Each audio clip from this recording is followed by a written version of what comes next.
Israel tinha caído na idolatria, tinha virado as costas para o Senhor, e por causa disso, ficaram 3 anos e meio sem chuva. E durante 3 anos e meio, eles perderam tempo, perderam 3 anos e meio da sua vida. Perderam a alegria, o gozo, a bênção. Eles perderam a palavra profética, Deus não falava mais com eles, os céus estavam fechados, não havia mais sonhos, não havia mais visão, não havia salvação, pelo contrário, o gado estava morrendo de fome, e muitas pessoas estavam padecendo. Foram 3 anos e meio de seca, 3 anos e meio em que o povo sofreu. Mas passado 3 anos e meio, Deus levanta um profeta, e ele faz um desafio. Ele reúne todo o povo e diz: olha, façam um sacrifício para o Deus Baal. Vocês não estão dizendo que Baal é o dono da terra. Vocês não dizem que Baal é o Senhor da chuva, o Senhor da prosperidade, da fertilidade. Então levantem um altar e façam um sacrifício a Baal, e vamos ver se ele responde. E em seguida eu vou levantar um altar ao Deus vivo, ao Deus de Israel, e vamos ver qual Deus responde. Vamos ver quem é Deus. Vamos ver se Baal é Deus ou se o Deus de Israel é Deus. E ele faz um desafio. E depois de 3 anos e meio, o povo que tinha virado as costas e estava sofrendo, ouve o desafio e diz: boa essa palavra, vamos ver quem é Deus. E nós sabemos que o altar de Baal não foi respondido, a oferta dos profetas de Baal não foram respondidas, não houve resposta, não se ouviu voz.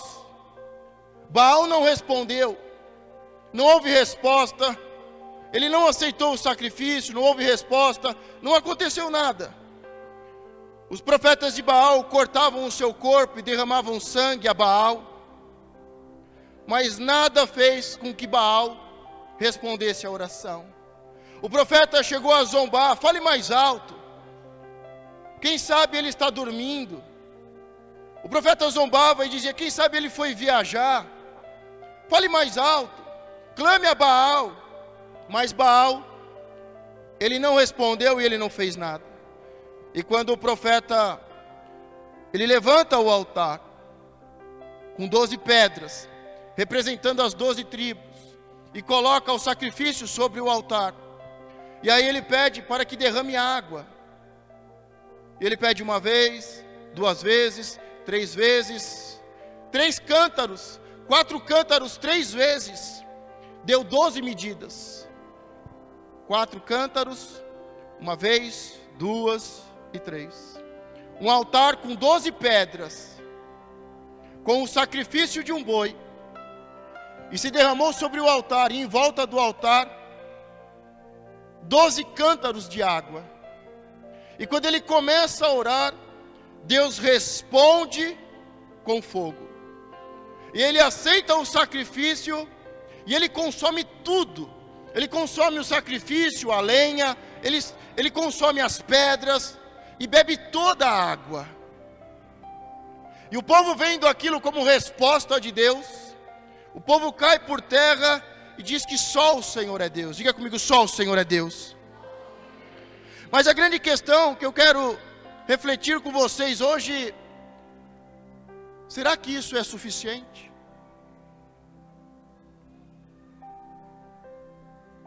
Será que é suficiente nós sabemos que há um Deus Baal e há um Deus vivo, o Deus de Israel? O povo uma hora adorava Baal e outra hora adorava o Senhor.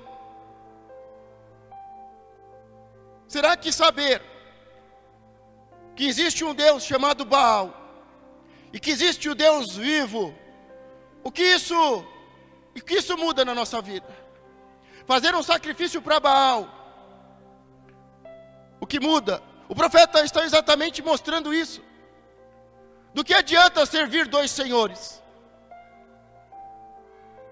E a Bíblia diz que nós não devemos servir dois senhores, porque mais cedo ou mais tarde um dos senhores vai ficar irado, vai ficar indignado, porque para você satisfazer um senhor, em determinado momento você vai ter que virar as costas para o outro. Foi o que aconteceu com o povo de Israel. Eles queriam servir a Baal e servir o Senhor. Só que com isso eles viraram as costas para o Senhor e começaram a servir Baal, e com isso provocou a ira do Senhor. Nós vemos nos 10 mandamentos que o Senhor é um Deus zeloso, que Ele não aceita a idolatria, que nós só devemos adorar um Senhor. Nós não podemos ter dois senhores. E eles viram as costas para Deus e começam a servir Baal, e por causa disso vem a fome, vem a praga, vem a mortandade, e eles foram roubados e precisam ser restituídos. O profeta se levanta e diz: só eu fiquei por profeta do Senhor. E havia mais de 400 profetas de Baal. E ele faz o desafio. O povo gosta do desafio e quer saber quem é Deus, qual é o Deus que vai vencer o desafio e qual é o Deus que vai responder à oração. Os profetas de Baal, que são muitos, fizeram o sacrifício, mas Baal não responde. O profeta de Deus, ele zomba, e quando chega a vez dele, ele prepara o altar, coloca o sacrifício e derrama água sobre o altar. E Deus recebe a oferta e consome tudo. Deus consumiu tudo, e o povo pôde ver quem era Deus. Deus respondeu com fogo, e eles dizem: só o Senhor é Deus. Mas eu quero saber, será que isso é suficiente? Quantas pessoas frequentam a igreja e um centro espírita? Quantas pessoas leem a palavra de Deus e leem os horóscopos? Lançam a sorte, possuem objetos de sorte na sua casa, trevo, ferradura, nota de dólar dobrada, fitinha de Santa Aparecida. Será que nós não estamos querendo agradar dois senhores? A Bíblia diz que só o Senhor é Deus, e que não há intermediários, que nós falamos direto com o Pai, e que não é necessário amuletos de sorte, e que Ele não aceita, Ele não tolera objetos de idolatria, de santos, de pagãos, de culturas pagãs. Mas quando Deus responde a oração e o povo vê que só o Senhor é Deus, será que isso é suficiente? Nós estamos há 7 semanas falando sobre restituição. Depois de um período de muito roubo, de muita destruição, em que o Brasil entrou em crise, estamos 7 semanas falando sobre restituição, mas será que foi o suficiente? Porque quando continuamos o texto, no versículo 40, e Elias lhes disse: lançai mão dos profetas de Baal, que nenhum deles escape, e lançaram mão deles, e Elias os fez descer ao ribeiro de Quizom, e ali os matou.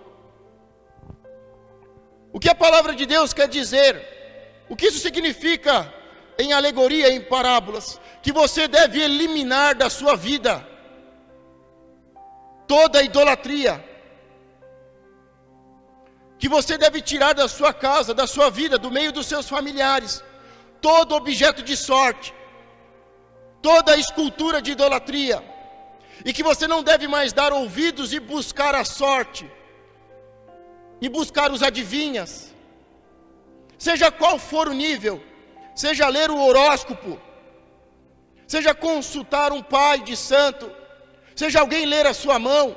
Tudo isso deve ser tirado da sua vida e deve ser eliminado da sua vida e da sua casa. Ver Deus responder à oração e aceitar o nosso sacrifício não é suficiente.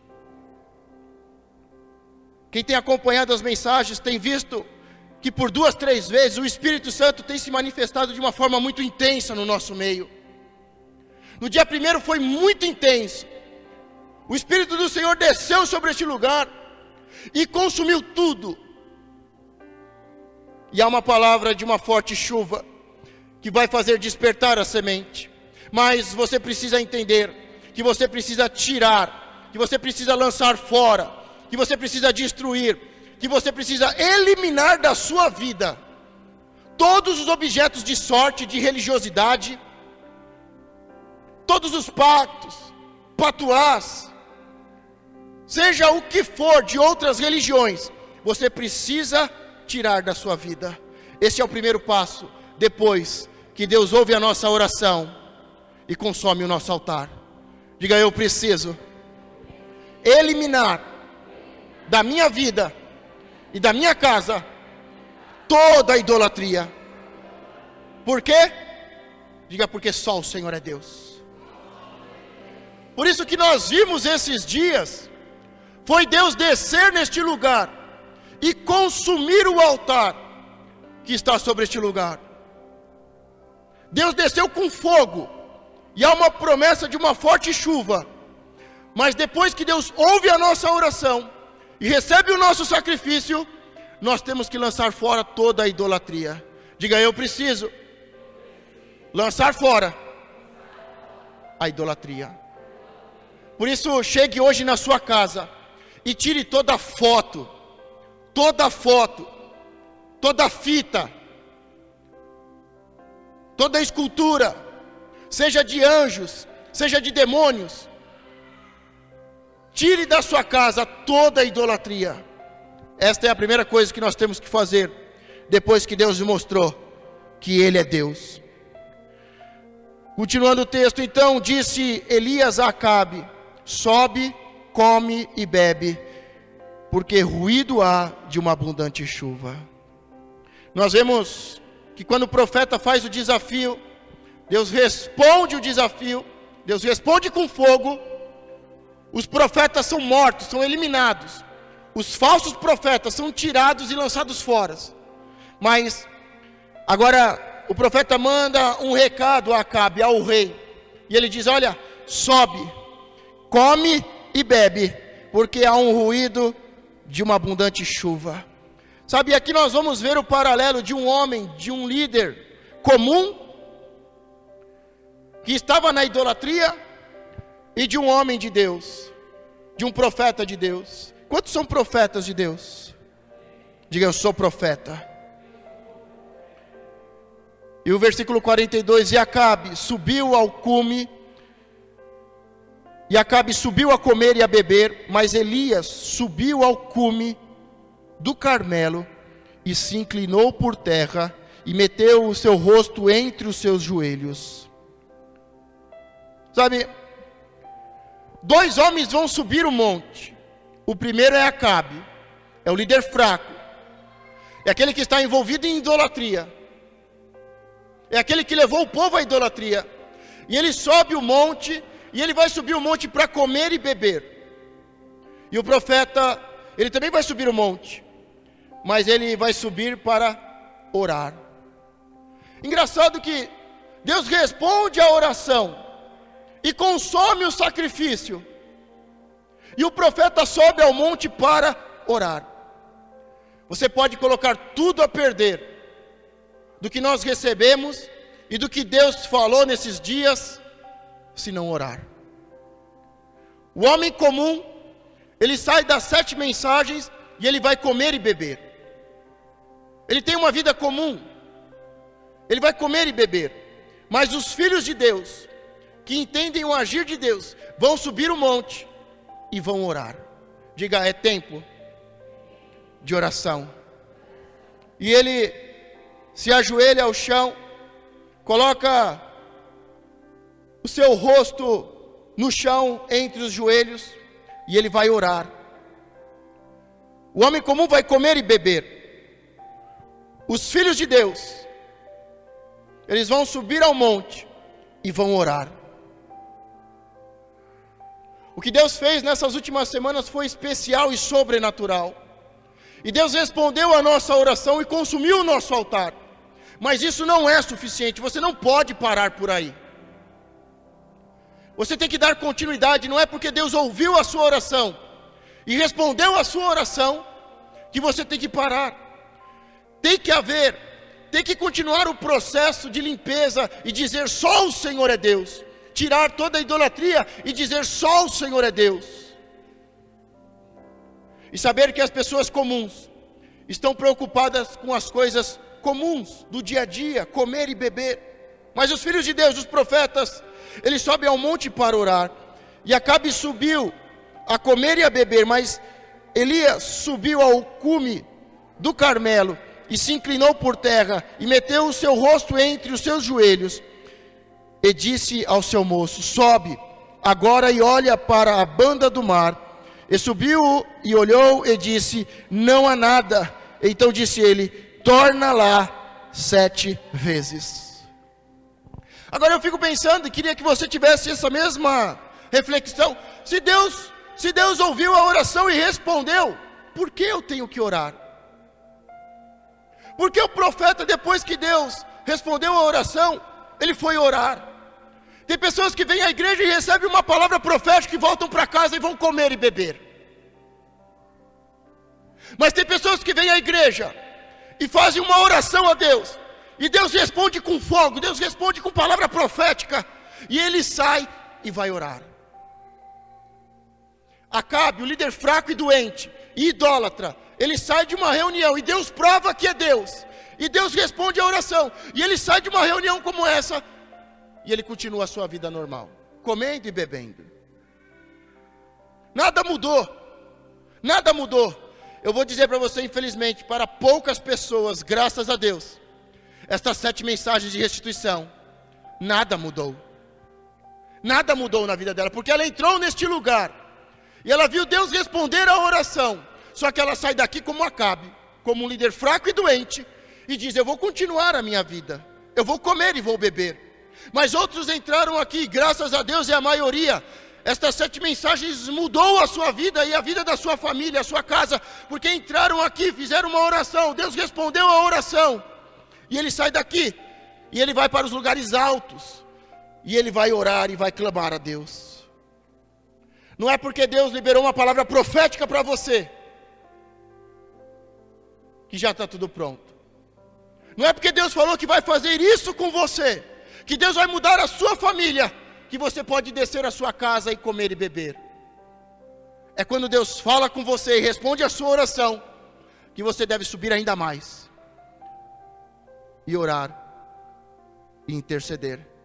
E a postura que ele toma de oração, é ajoelhado no chão, com o seu rosto em terra, entre os joelhos. É uma posição de feto, de algo que está sendo gerado. A oração dele vai gerar um avivamento. Diga comigo, a oração do profeta. Agora diga, a minha oração está gerando chuva de bênção. E ele começa a orar, e ele chama o moço e diz: vá e veja o que está acontecendo. E disse ao seu moço: sobe agora e olha para a banda do mar. E subiu e olhou e disse: não há nada. Então disse ele: torna lá 7 vezes. Calma aí, presta atenção, muita atenção, porque Deus ouviu a oração, Deus respondeu com fogo. Ele sobe ao monte, num lugar mais alto, e está orando, ele está gerando uma chuva. Ele chama o seu moço, e o seu moço vai olhar o que está acontecendo, e ele volta com a notícia: não tem nada. Não tem nada. Sabe, Deus ouve a oração, Deus responde a oração, Deus envia a palavra profética, nós saímos daqui mudados e transformados, subimos um nível, e estamos em oração e intercessão. E a nossa postura de oração deve ser a de gerar avivamento, de gerar transformação, de fazer a chuva de Deus descer como bênção sobre a terra que está seca. Mas a notícia do moço é: não tem nada. E é aí que faz a diferença daqueles que são filhos de Deus e são profetas maduros, e daqueles que são profetas imaturos. Porque o profeta imaturo, ele começa a orar e ele diz: eu vou parar.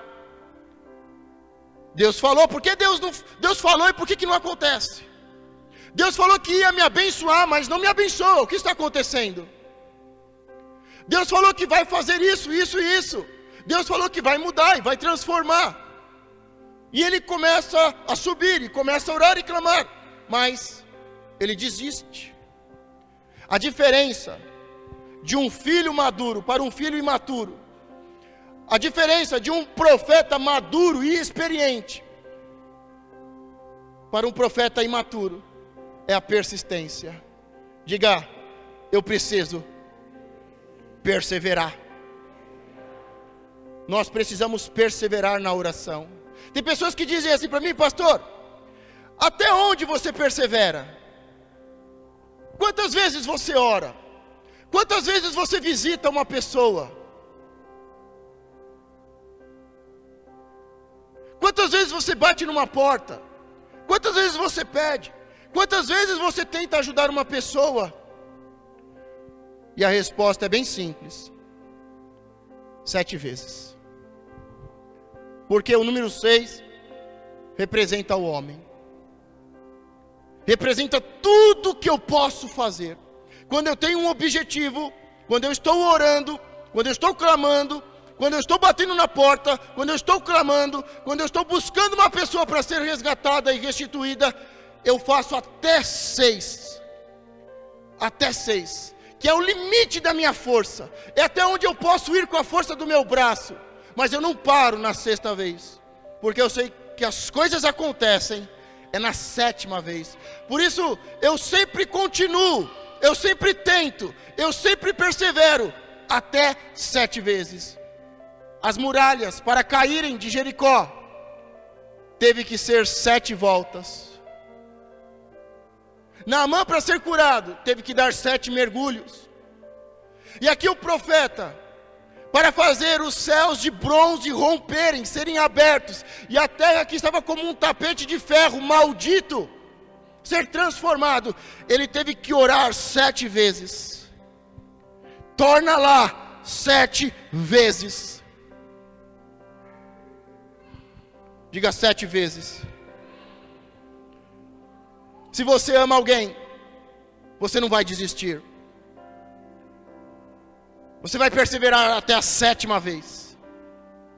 Se você está batendo numa porta, você não vai desistir na 2ª, na 3ª, na 5ª ou na 6ª. Você vai perseverar até a 7ª vez. Se você está ajudando alguém, sendo canal de salvação para alguém, até a 7ª vez. Torna lá 7 vezes.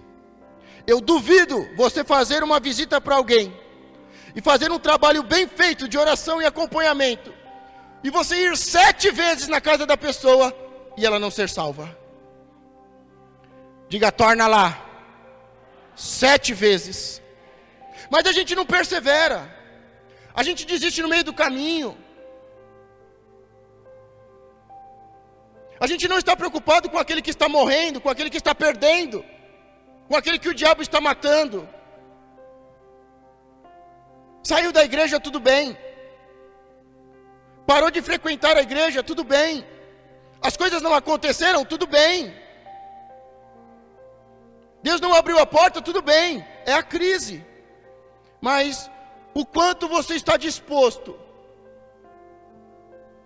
a levantar um altar e sacrificar ao Deus vivo e orar ao Senhor, e Ele com certeza te responderá e consumirá o seu sacrifício. Mas isso não é suficiente. Estas 7 mensagens não são suficientes para você ser restituído. Você precisa, tem que continuar o processo de limpeza, de santidade. Tire a idolatria. Saia daqui, não saia como um homem comum. Saia daqui como um profeta e suba aos altos níveis. E é tempo de oração e intercessão.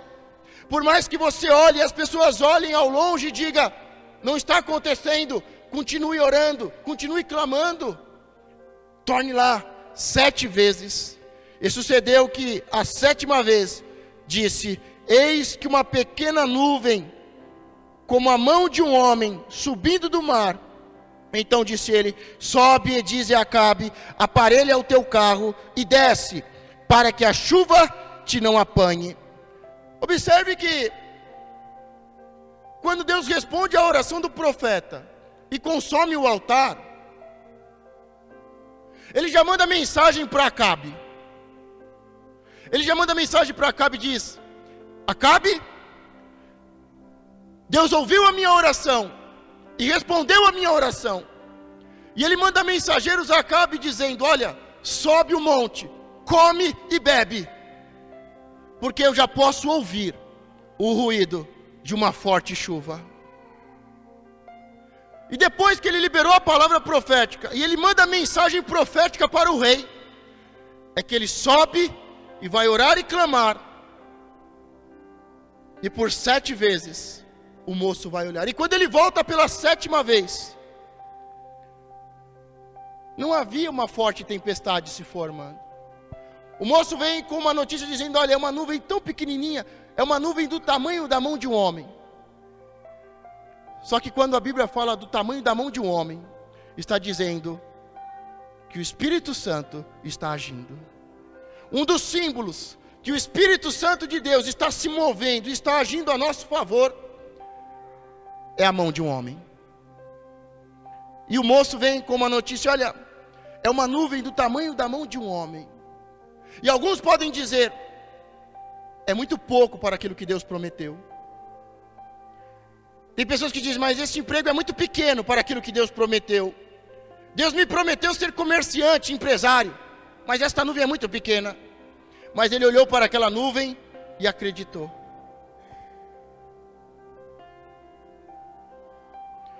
Versículo 45. E sucedeu que, entretanto, os céus se enegreceram com nuvens e vento, e veio uma grande chuva, e Acabe subiu ao carro e foi para Jezreel. Ele manda agora a mensagem, quando ele vê uma nuvem pequenininha do tamanho da mão de um homem. Na verdade ele nem viu, o seu moço que falou. Ele dá mensagem a Acabe dizendo: olha, a chuva vai começar. A chuva vai começar. Pega o seu carro e os seus cavalos e desce. E aqui nós vemos o homem comum, mesmo sendo um líder fraco, doente, ele tem um carro, ele tem cavalos, ele tem uma posição, ele tem um título, ele tem luxúria. Mas o profeta diz: olha, pega o seu carro e desce, porque vai vir uma forte chuva. E Acabe, ele sobe no seu carro e ele vai para Jezreel. E o versículo 46: e a mão do Senhor estava sobre Elias. Diga comigo: e a mão do Senhor está sobre mim. Diga de novo: a mão do Senhor está sobre mim. Ainda que seja uma mão pequena, ainda que seja a mão de um homem orando por você, é o agir do Espírito Santo. Quando impõe-se as mãos, está dizendo que o Espírito Santo começou a agir na sua vida.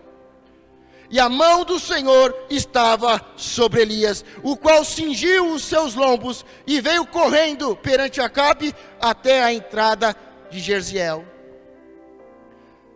E aqui você muitas vezes, porque às vezes nós olhamos para Baal e olhamos para Deus. E nós olhamos para Baal, o Deus que se diz dono da terra, o Deus da chuva, que se diz dono da chuva, da frutificação, o Deus que se diz o dono da prosperidade. E do outro lado nós vemos Deus, o Deus de Israel. E nós ficamos em dúvida de um lado para o outro. E o profeta faz um desafio, e o povo entende: eu não vou ficar querendo adorar os dois deuses. Eu adoro e só o Senhor é Deus. Mas muitas vezes, ao invés de olhar os deuses e cair na idolatria, nós começamos a orar os homens que adoram outros deuses. E Acabe poderia olhar, o profeta poderia olhar para Acabe e dizer: ele é um líder, ele é um governador, ele tem carro, tem cavalos, ele tem luxúria, e eu estou a pé. E é o que a maioria de nós acontece. É comum as pessoas olharem para mim e dizer: pastor, está vendo meu vizinho? É ímpio. Está vendo meu vizinho? Tem um monte de estátuas de idolatria na casa dele. Mas você viu o carro zero dele? Você viu o carro do ano? Você viu a casa dele? Você está vendo a minha casa, pastor?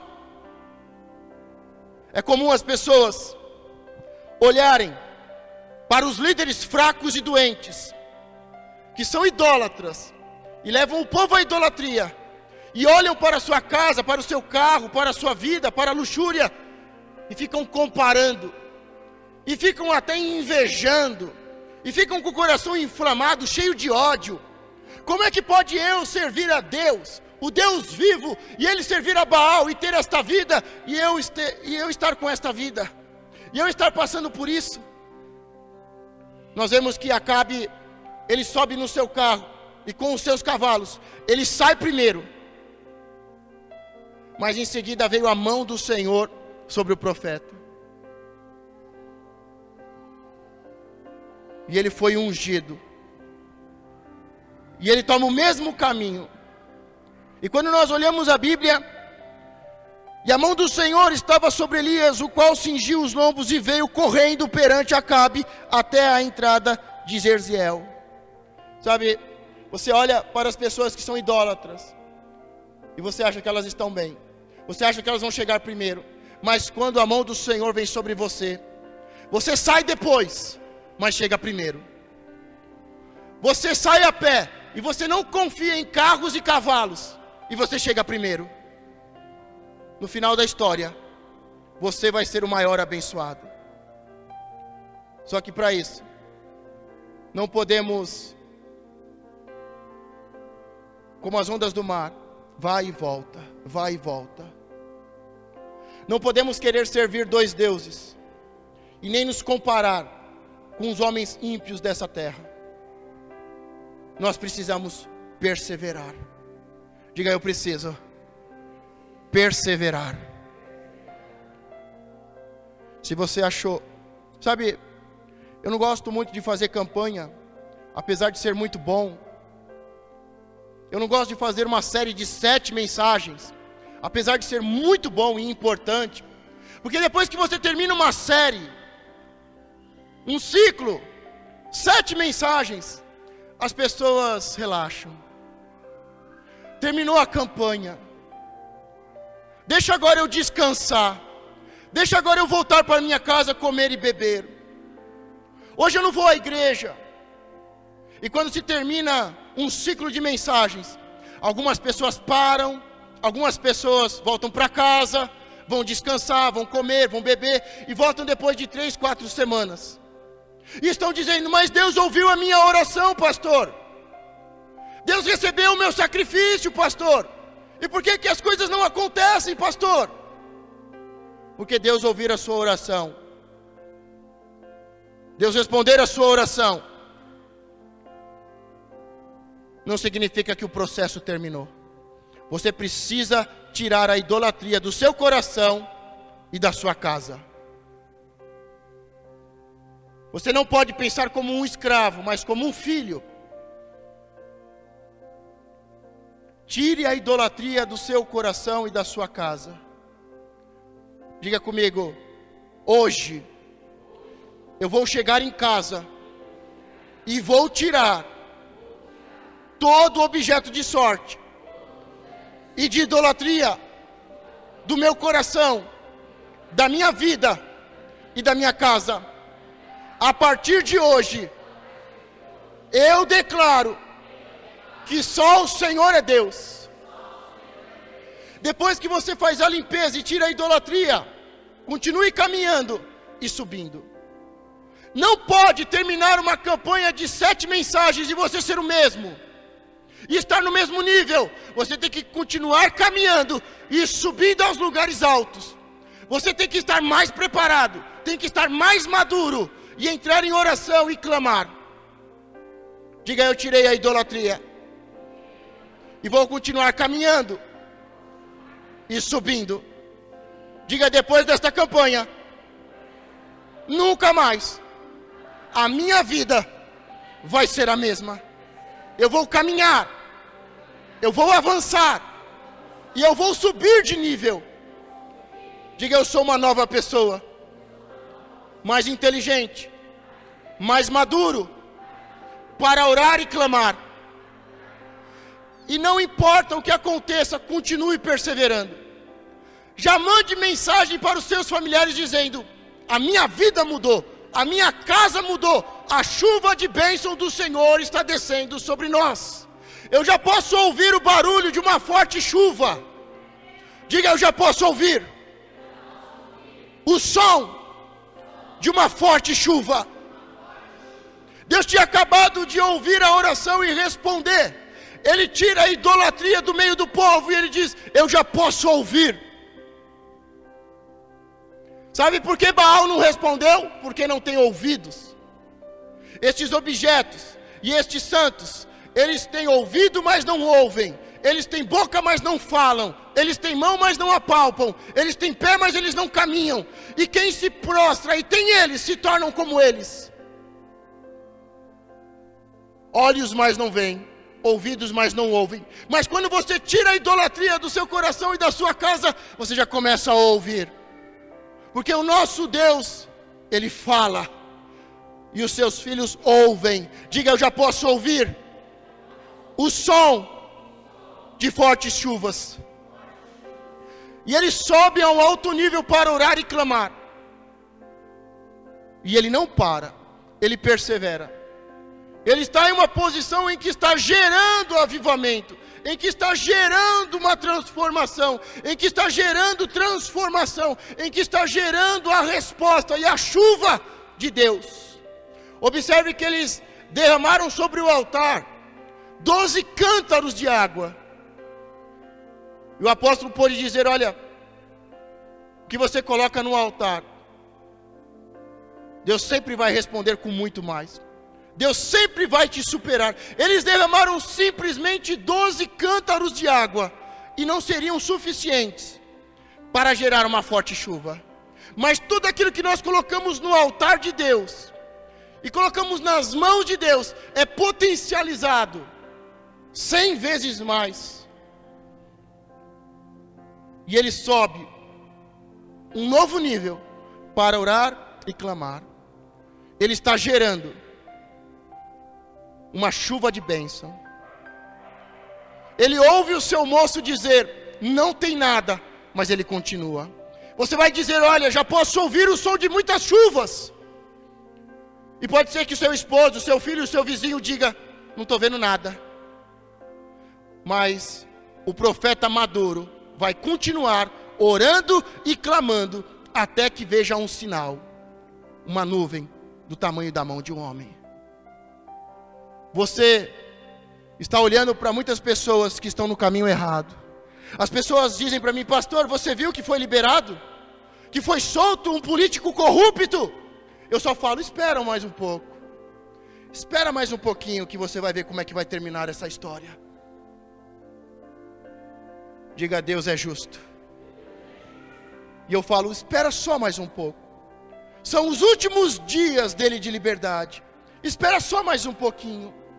Mas e o dinheiro que eles roubaram, pastor? Espera só mais um pouquinho. Só mais um pouquinho. Porque esse dinheiro vai voltar para nós. Nós que fomos roubados, os brasileiros que foram roubados, serão restituídos. Você vai ver que esse dinheiro vai voltar em nome de Jesus. E muitas escolas e hospitais vão ser construídos para o povo. Amém? Você olha para Acabe e diz: eles estão bem, e eu estou a pé. Mas espera a história terminar. Eles saíram na frente. Eles têm carros e carruagens, carros e cavalos, e você está a pé. Mas espera essa história terminar. Diga: o melhor de Deus está por vir. Eu terminei esse final de semana orando. E eu estou em oração. E eu vou até a 7ª vez. Pergunta: por quê, pastor? porque eu não aceito um povo roubado. Os homens desta igreja vão ter emprego. Eles vão ter emprego. Deus vai abrir portas de emprego. Deus vai abençoar as famílias. Deus vai abençoar os homens deste lugar em especial. Deus vai fazer crescer os homens que estão neste lugar. Eu estou em oração por isso. Eu estou orando em especial pelos homens. Eu estou orando para que os homens tenham uma porta de emprego. Para que os homens sejam restituídos naquilo que foi roubado. Porque a pior consequência da corrupção está sendo a falta de emprego. E Deus vai te restituir. Diga comigo, o Senhor vai restituir os homens e os empregos que foram roubados. Diga, eu estou em oração. Eu estou em concordância. Se você ainda não está vendo nada, mas comece a ouvir o som das chuvas. Comece a mandar mensagem para os seus filhos e os seus familiares. A nossa família está mudando. A nossa família está sendo transformada. A nossa família vai ser salva. Comece a mandar mensagens. Comece a mandar mensagens. Comece a falar o que Deus está fazendo. Ainda você não vê, mas você já pode ouvir. Quem tem ouvidos, ouça o que o Espírito diz às igrejas. Você ainda não está vendo, mas já está ouvindo o que o Espírito está fazendo. E Ele está salvando vidas e restituindo famílias. Comece a falar sobre aquilo que você está ouvindo. E suba para orar e clamar. E seja perseverante, não pare até que você veja um sinal, uma nuvem do tamanho da mão de um homem.